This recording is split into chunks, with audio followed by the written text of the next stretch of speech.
كنا في مجلس الشيخ بن باز 1413.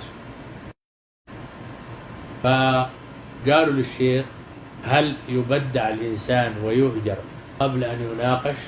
فإنا رأينا أن الإمام أحمد تكلم في أقوام ما اجتمع معهم أبدا.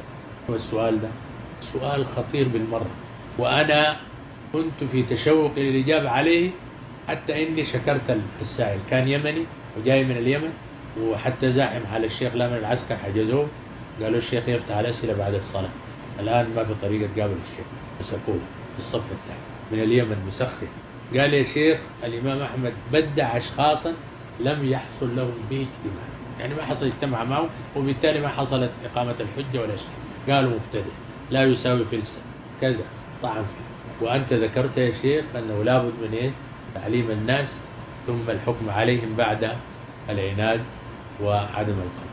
فقال: ما الجواب عن هذه القضية؟ أن الإمام أحمد قبل أن يناقشه بدع. الشيخ سبحان الله دنقر: نعم نعم، السنة في زمن الإمام أحمد كانت ظاهرة كرابعة الشمس في رابعة، ولذلك قام ذلك مقام البيان بالنسبة لهذا الذي بدعه الإمام. الله أكبر. والله أنا انفجرت باكي. أصوات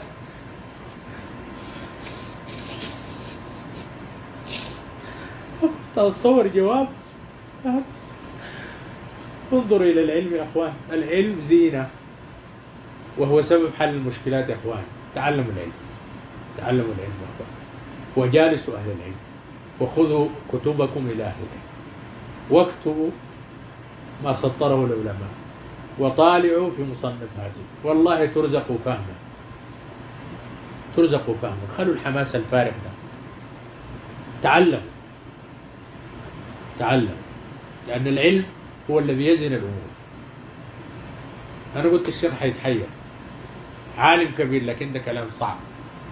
الإمام أحمد بدع ولم يناقش ولم يناصح.